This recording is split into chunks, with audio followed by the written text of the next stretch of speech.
오늘의 성경 말씀은 마태복음 2장 1절에서 12절 말씀입니다. 마태복음 2장 1절에서 12절 말씀입니다. 헤롯 왕 때 예수께서 유대 베들레헴에서 나심에 동방으로부터 박사들이 예루살렘에 이르러 말하되 유대인의 왕으로 나시니가 어디 계시냐? 우리가 동방에서 그의 별을 보고 그에게 경배하러 왔노라 하니 헤롯 왕과 온 예루살렘이 듣고 소동한지라.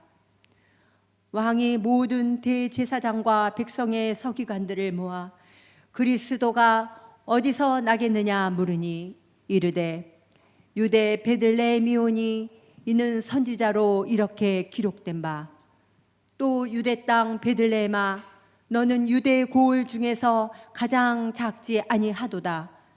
네게서 한 다스리는 자가 나와서 내 백성 이스라엘의 목자가 되리라 하였음이니이다. 이에 헤롯이 가만히 박사들을 불러 별이 나타난 때를 자세히 묻고 베들레헴으로 보내며 이르되 가서 아기에 대하여 자세히 알아보고 찾거든 내게 고하여 나도 가서 그에게 경배하게 하라. 박사들이 왕의 말을 듣고 갈새 동방에서 보던 그 별이 문득 앞서 인도하여 가다가 아기 있는 곳 위에 머물러 서 있는지라. 그들이 별을 보고 매우 크게 기뻐하더라. 집에 들어가 아기와 그의 어머니 마리아가 함께 있는 것을 보고 엎드려 아기께 경배하고 보배합을 열어 황금과 유향과 몰약을 예물로 드리니라. 그들은 꿈에 헤롯에게로 돌아가지 말라 지시하심을 받아 다른 길로 고국에 돌아가니라. 이 말씀은 하나님의 말씀입니다. 아멘. 이번 성탄을 맞이하면서 예수님이 아기 예수로 메시아로 오실 때 2000년 전에도 그 땅은 고통의 땅이었어요. 사회적 고통도 있었고 빈곤의 고통도 있었고 유대 민족의 고통도 있었고 고통의 땅이었습니다. 예수님과 고통과의 이 관계가 있는 것 같아요. 고통이 없이는 예수님을 찾을 수가 없습니다. 이 고통 속에 놀라운 예수님을 만나는 기쁨이 있습니다. 우리가 이 팬데믹의 고통을 받으니까 예수님 없이는 살 수가 없는 거예요. 예수님에 대해서 더 갈망하는 마음을 주십니다. 부자도 가난한 자도 마찬가지입니다. 어제 신방을 해보니까 사당도에 빌딩을 2개나 갖고 있는 우리 교인의 친정 부모님을 만났는데 너무너무 고통스러워하는 거예요. 건물이 비어가고 임대하는 사람들이 떠나고 세금은 내야 되고 모두 다가 이 고통 속에서 주님을 찾고 있습니다. 예수를 더 갈망하는 마음을 주신 것입니다. 유대 백성들은 바벨론 포로 이후에 70년 동안 포로된 다음에 다 흩어졌습니다. 세계로 다 흩어졌는데 제국의 왕권이 바뀌면서 페르시아의 고레스 왕이 되면서 칙령을 선포해가지고 자국민들은 자국민의 나라로 돌아가라는 칙령에 의해서 유대 백성들이 바벨론 포로에 70년 동안의 포로 생활에서 예루살렘 성전으로 돌아옵니다. 그때 돌아오지 않는 백성들이 있습니다. 그리고 헬라 제국이 150년을 지배하게 돼요. 세계를. 저 인도까지 동방까지 지배하게 됩니다. 그리고 로마 제국이 다시 600년 동안을 통치할 때 예수님은 로마 제국이 통치해서 오늘 헤롯 왕이라고 하는 왕이 바로 로마의 명령을 받아서 유대 제국을 맡을 때에 유대 나라를 맡을 때 그때 예수님이 오신 것이죠.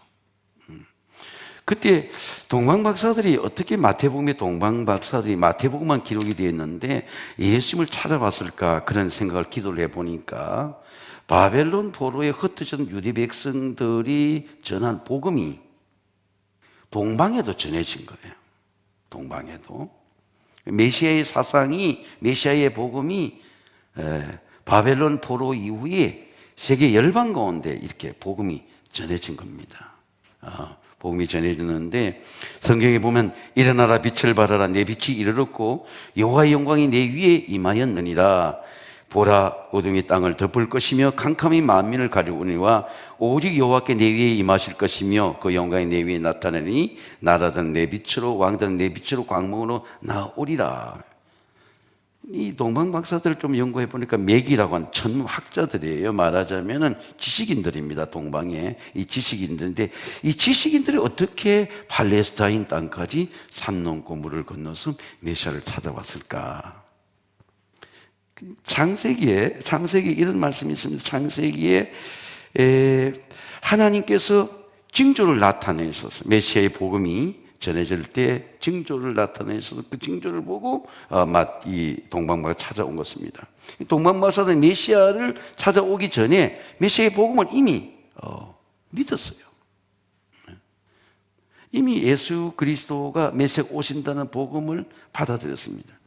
성경에는 말씀하기를 믿음이 없이는 하나님을 기쁘시게 못하나니 하나님께 나아가는 자는 반드시 그가 계신 것과 그가 자기를 찾는 자 상주심 믿어야 할지니라.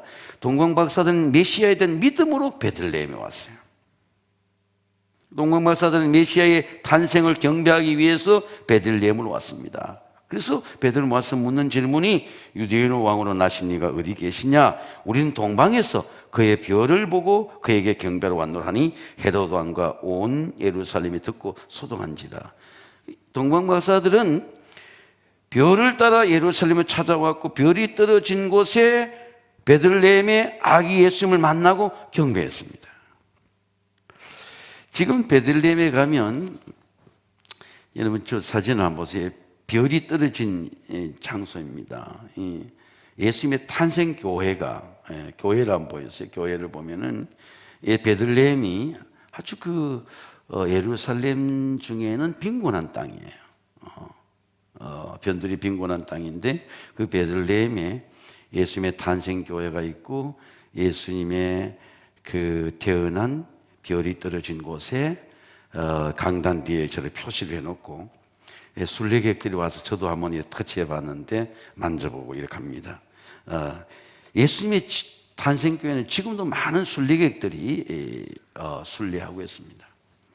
동방박사들은 어떻게 예수님을 경배하러 왔을까? 말씀의 경배입니다. 헤롯 왕 때에 예수께서 유대 베들레헴에서 나심에 동방에서 박사들이 예루살렘에 이르러 말하되 유대인 왕으로 나신 이가 어디냐? 우리가 동방에서 그의 별을 보고 그에게 경배하러 왔노라. 그의 별을 보고 그냥 우리가 보는 그런 혜성이 아니고 메시아의 별이 그의 별이 나타났다는 것이죠. 우리가 보는 혜성이고 예전 별 중에도 우리 목성이라고 하는 그런 주피터라고 하는 그런 별은 하나님이 특별한 일들이 있을 때 이렇게 나타나는 별들이 있습니다. 우리 목성이라고 그래요. 주피터라고 말하는데 정확은 우리가 전문학자가 아니고 모르지만은 특별한 별이 계시하는 별이 나타나는 거예요. 같아요. 그러니까 그 별을 보고 왔다는 겁니다. 성경에서 우리는 이 별을 볼 수 있습니다. 이 별이 어떻게 나타나는지 볼 수 있습니다. 왕이 모든 제사장들과 백성들의 서기관들을 모아 그리스도가 어디서 나겠느냐 물으니 유대 베들레헴이온 이는 선지자 이렇게 기록된 바 유대 땅 베들레헴아 너는 유대 중에 가장 작지 아니하도다. 내게서 난 자는 한 다스린 자가 나와서 내 백성이 이스라엘 목자가 되리라. 예수님이 그 오시기 전에 말씀으로 베들레헴에 메시아가 온다는 말씀을 예언자를 통해 말씀하신 것입니다. 또 미가서에 보면 베들레헴 에브르다야, 너는 유대 족속 중에 작을지라도 이스라엘 다스릴 자가 내게서 나올 것이라. 그의 근본은 상고에 영원히 있느니라. 예수님 오시기 전에 말씀으로 예언한 거예요. 예수님의 메시아가 온다. 또 이사야서 9장 6절에 보면 이는 한 아기가 우리에게 낳고 한 아들 우리에게 주신 바 되었는데 그 어깨에는 정사를 메었고 그 이름은 기묘자라 모사라 전능하신 하나님이라 영존하신 아버지라 평강의 왕이라 할 것입니다. 이미 예수님 오시기 전에 말씀으로 오신 것입니다. 그래서 예수님이 그냥 우연하게 오신 것이 아니고 말씀의 길을 따라왔어요. 말씀의 별을 따라왔습니다. 저는 그 동방목사에 나타난 그의 별이 메시아를 나타낸 하나님의 징조고 별이에요. 이스라엘의 국기를 보면, 여러분 보세요. 국기를 보면 이 다윗의 별을 저렇게 별을 상징합니다. 유대 백성들은 2000년 동안 세계에 흩어져 있었지만은 저 별이 마음속에 있었어요.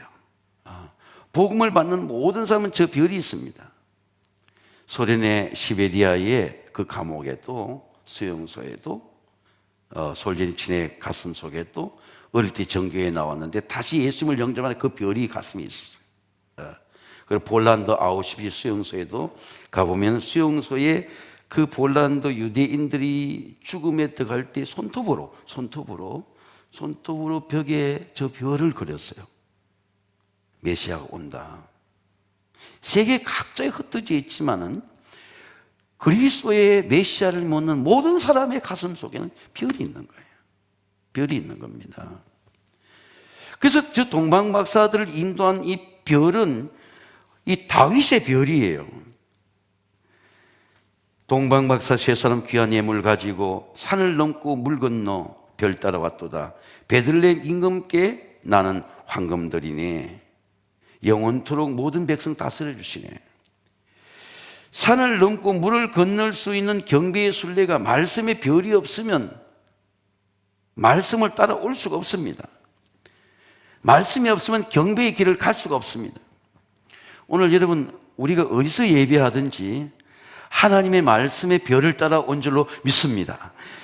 유대인의 왕으로 나신 이가 어디 계시냐? 우리가 동방에서 그의 별을 보고 그에게 경배하러 왔노라. 그 별, 그의 별을 보고 메시아의 별을 보고 말씀의 별을 보고 별 따라 경배하러 왔다는 거예요. 제가 기도하는데 여러분 그런 생각이 들어요. 우리의 별은 저 하늘에 있는 게 아니고 성경에 있습니다. 성경에서 아브라함도 별을 보았고 이사야도 별을 보았고 별을 봐야 돼요. 별들이 나타나야 됩니다. 창세기 10장 1장 14절에 보면 하나님께서 이 공창을 창조하실 때 징조를 나타냈을 때 이 별을 창조하실 징조를 나타냈을 때 별을 창세기에 또 별을 보여주신 거예요.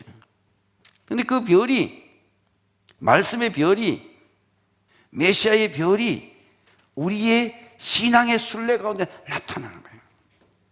이번 팬데믹의 대재앙 속에서 여러분 꼭 성경에 있는 말씀의 별을 만나시기를 주의 이름으로 축원합니다. 별이 우리를 인도하는 거예요. 하나님 앞에, 메시아 앞에, 예수 그리스도 앞에. 네, 별 따라왔도다. 예물의 경배입니다. 집에 들여 아기와 그 어머니 마리아 함께 있는 걸 보고 엎드려 아기께 경배하고 보배압을 열어 황금과 유황과 모략을 예물로 드리더라. 이 마태복음 2장에 1절부터 12절까지 쭉 읽어보면 경배라는 단어가 3번이 반복돼요. 경배라는 단어가 반복되는데 동방박사들은 경배의 대상이 분명해요. 우리는 산을 넘든지 물을 건너든지 헤로드 왕을 만나든지 서기관들을 만나든지 바리새인을 만나든지 우리는 아기 예수께 경배하러 간다. 메시아의 경배로 간다. 목적이 분명해요. 유대인을 왕으로 나신 이가 어디 계시냐? 우리가 동방에서 그의 별을 보고 그에게 경배하러 왔노라 하니 헤로드 왕과 온 예루살렘이 듣고 소동한지라. 근데 헤로드 왕도 경배하겠다는 거예요. 헤로드 왕도. 이에 헤롯이 가만히 박사들을 불러 별이 나타난 때를 자세히 묻고 베들레헴에서 보내며 이르되 아기 예수께 자세히 물어보고 내게 과 나도 예수께 가서 경배하게 하라는 거죠. 자, 우리가 여기서 알 수 있는 것은 헤롯 왕은 왜 경배하라 했을까? 헤롯 왕은 로마의 명령을 받아서 헤롯의 제국의 왕이 되면서 자기 왕권을 강화하기 위해서 유대인들이 믿는 별을 경배하는 것처럼 속이기 위해서 거짓으로 경배하는 거예요. 유대인을 통치를 잘하면 유대인들을 속여야 돼. 그리고 자기 제국화시켜야 되는 거예요. 헤롯은 자기의 왕권을 강화하기 위해서 하나님을 경배하는 것처럼 하기 위해서. 유대인들이 성전을 좋아하고 성전을 섬기니까 유대인들이 46년 동안 헤롯이 성전을 세웁니다. 우리 방송에서 한번 보여요. 헤롯이 성전을 세우는데 이 성전이 주 70년 전에 티투스라는 로마 장군이 다 무너져요. 46년 동안 모든 백성들이 세금을 내서 성전을 위대하게 짓는 거예요. 비치고 하나님을 경배하는 것처럼 하나님을 섬기는 것처럼. 지금은 그게 남아있지 다 무너졌죠. 예수님이 마태복음 24절 말하기를 이 돌들이 성전의 이 돌들이 돌들 하나도 무너지지 남아있지 아니하리라 무너지라. 그것이 헤롯의 성전입니다. 제가 왜 이 말씀을 드리냐 할 것 같으면 경배가 참 경배가 없는 성전은 미닝이 있어 의미가 없어요. 다 사라집니다. 성전이 얼마나 크냐 적으냐 얼마나 위대한 46년 동안 그렇게 많은 사람들을 순례했던 헤롯의 성전이 흔적이 없어요.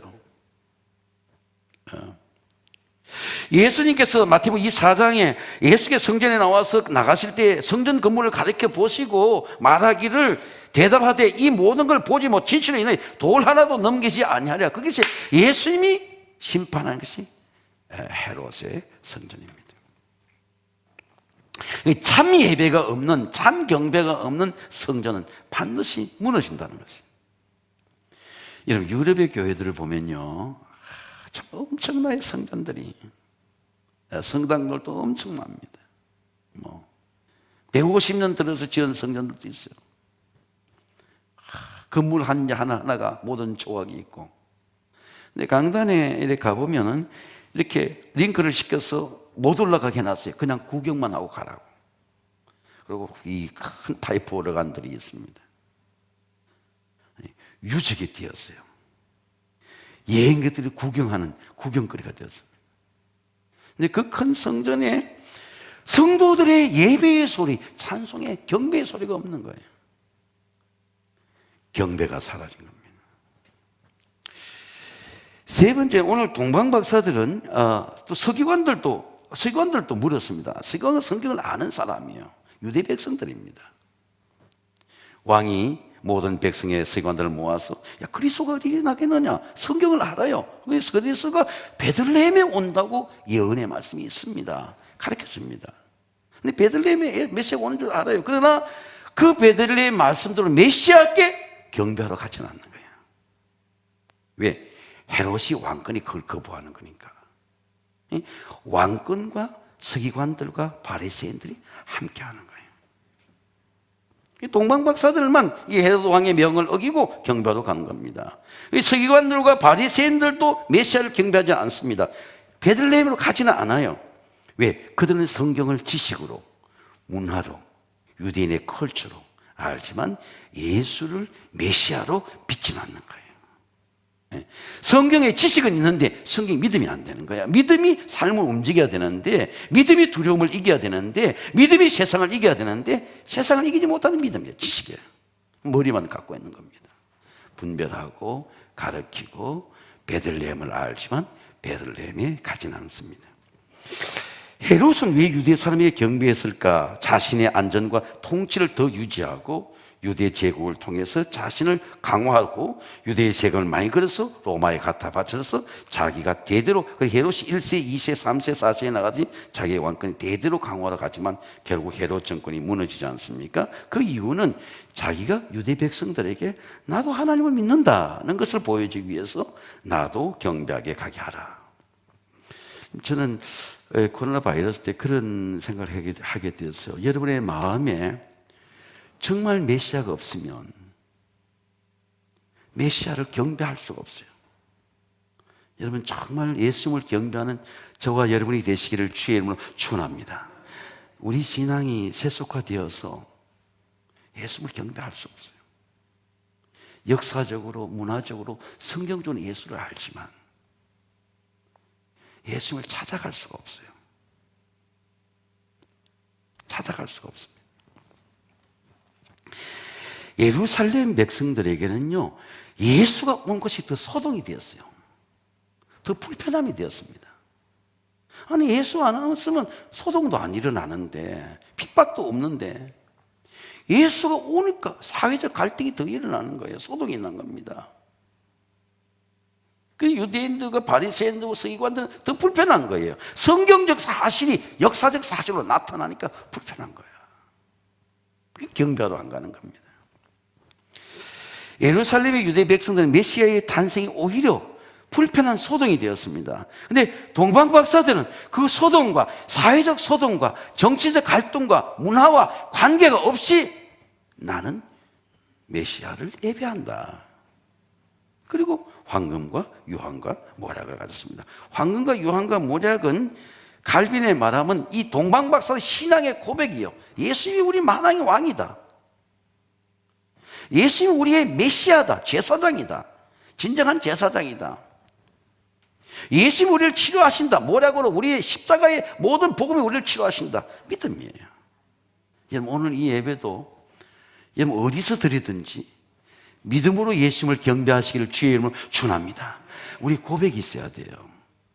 황금과 유황과 모략이 어디 있나 내가 묵상해 보더니 우리 마음이 보배합이에요. 우리 마음에 골드금이 있어요. 우리 마음에 유황이 있습니다. 우리 마음에 십자가가 있습니다. 우리 마음에 모략이 있어요. 다른 게 모략이 아니고 우리 어떤 보배합이라는 거, 어디 가서 물건을 가지고 헌금이 우리 보배합이 아니고 우리의 마음 속에 내가 금을 드리겠다. 예수님 왕이십니다.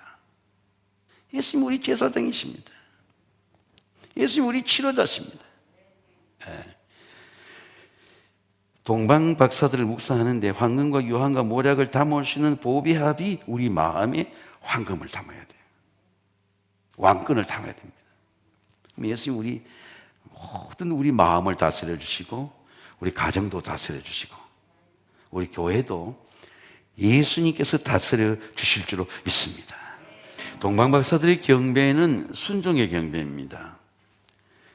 성경에 보니까 그들은 꿈에 헤롯에게 돌아가지 말라는 지시하심을 받아 다른 길로 고국에 돌아가니라. 동방 박사들은 헤롯의 말씀대로 헤롯의 왕권대로 따르지 않았습니다. 다른 길로 갔습니다. 헤롯으로 따르지 아니하고 지시하심을 받았다. 동방 박사 누가 지시했을까요? 너 헤롯 왕으로 가지 말고 예수님도 보호하고 그리고 동방 박사들로 살 수 있는 길을 누가 제시했었겠습니까? 아마 헤롯 왕을 두려워했더라면 헤롯 왕께 가서 보호하겠죠. 그러나 동방 박사들은 헤롯 왕을 가지 않고 다른 길로 갔다. 저는 동방 박사들에게 말씀하시는 분이 하나님이십니다. 하나님은 오늘 또 말씀하십니다. 근데 이 길로 가라. 말씀하세요.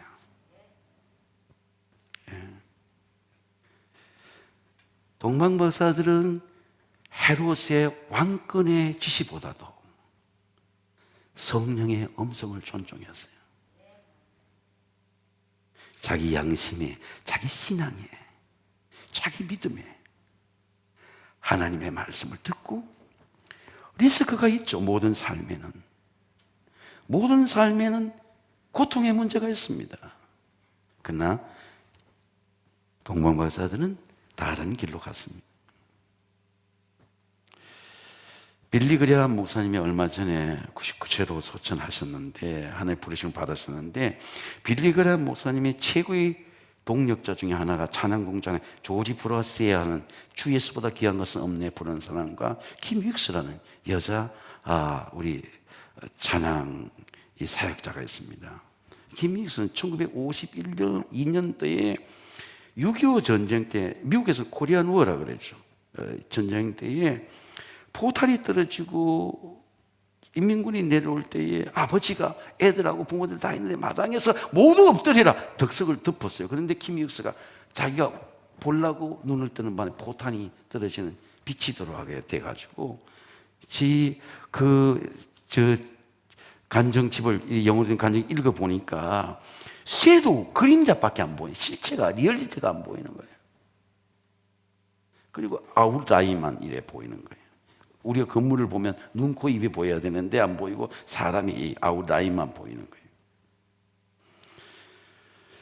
근데 아버지가 우리 모두 죽자, 우리가 살 수 없다 그래가지고 트럭에 붙이기도 하고 강물에 빠지기도 하지만 근데 이 김익수가 5살 때 대구 이 전쟁 고아들 고아원에 들어가게 됐는데 그래서 원장님을 만났는데 그 어린아이에게 눈만 실제 보지 못한 어린아이 수술을 받겠는데 수술을 받다가 완전히 실망하게 되었어요. 다크니스 아무것도 볼 수가 없는 거예요. 그런데 홀트하든 복지에서 우리가 해방 전후세는 우리나라에서 많은 전쟁 고아들을 미국의 이 그리스도인들이 입양을 했습니다. 그 입양을 하게 되어 가지고 입양을 받아서 미국으로 미시간주로 건너가게 됐는데 지금 미시간주가 뭐 미국 선거 때문에 난리지만은 건너가게 됐는데 그 12살 때에 부모가 신실하니까 인디애나폴리스라고 하는 미시간주의 주지에서 복음 전도 집회가 빌리그램에 열리는 12살짜리가 간 거예요. 12살짜리가 가서 부모님을 다루고 말씀을 듣는데 지지스 러미 하나님이 나를 사랑하십니다. 하나님이 여러분을 사랑하십니다. 근데 그 말씀을 듣는데 12살짜리 마음이 고역이 되니 나는 전쟁 고하고 브라인드 거리고 나는 배그 거리고 나는 버림받았고 부모에게도 버림받았고 나라에도 버림받았고 국적상실에 나를 하나님이 사랑한다고 그런 거부감이 드는 거예요. 근데 굵은 목소리로 빌리그레암 목사님이 지수스님이 하나님이 나를 사랑하시고 여러분 사랑하십니다. 그 말씀을 나오는데 앞으로 나오라고 하나님 인바이트 초대하는데 나가고 싶더래요. 그래 나가는데 그날 12살짜리 가슴 속에 예수님이 마음속 하트 속에 쫙 들어오게 되는 거예요. 예수님이 돌아와서 공부하니까 눈이 보이지 않는데 미국에서 점자로 공부할 수 있고 공부하고 어릴 때부터 고학원에서 노래를 부르는데 찬양을 부르는데 성악을 공부하게 되고 그리고 다시 오스트리아 비엔나를 유학하게 되고 미국의 올브라이트 장학금을 받게 되고 풀 장학금을 받게 되고 장학금을 받게 성악가가 되고 음악 박사가 되었어요. 그리고 30년 전의 영상이잖아요. 빌리그레암 목사님이 LA 대전도대회 때, 복음전도대회 때 이 김익수를 초청하는 거예요. 근데 김익수를 소개하는데 보니까 이 빌리그레암 목사님 40, 50대니까 얼마나 명철합니까? 코리안워, 6.25라고 말 안 듣고 미국에서 코리안워 때 이 브라인드 거리고 이 배그 거리고 이 비참한 이 거리 예수 그리스도가 들어가게 되니까 이렇게 음악의 아름다운 성악가가 돼서 오늘 이 김익수가 여러분에게 찬양을 들려주겠다고 하니까 우레 같은 박수가 쏟아지는 거예요. 1974년도 스위스 로잔 복음전도대회 때 김익수가 동반자로 가게 되는데 여러분 74년도 수원의 극동방송 수원종 침례교회 김장한 목사님이 같이 갔다 김익수를 알게 돼가지고 김익수를 이제 한국으로 초청하는 겁니다. 김장한 목사님이 아버지를 찾았어요. 그냥 우리 교회 수원 근처에 당신 아버지가 있다고 초청해 미국 대사관에서 비행기 티켓을 줘가지고 김익수가 한국을 방문하게 되고 74년도에 자기를 버리고 전쟁 가운데 고아한테 버린 아버지와 상봉이 이루어지게 되는데 이 김익수를 제가 왜 말씀하냐면 이 김익수가 거의 간증을 하는데 이런 간증을 하는 거예요. 어떤 간증을 하나 할 것 같으면은 자기가 자기가 보니까 비 오는 옥토버, 비 오는 레이니데이 밤에 그때 예수님을 영접하게 됐는데 그 영접하고 난 다음부터 예수님이 자기를 인도하는데 시각장애자니까 인도하는데 김익수가 이렇게 말하는 겁니다. 사람들이 나를 인도해 줄 때 100m 앞에 무엇이 있다. 그렇게 인도해 주지 않는다는 거예요. 김익수에게 앞에 물이 있으니까 건너야 됩니다. 건너는 거예요. 앞에 계단이 있으니까 발을 들여야 됩니다. 듣는 거예요. 한 발짝 한 발짝 인도자가 인도한 대로 가면 자기가 하나님 앞에 설 수 있는 자리에서 찬양하는 거예요.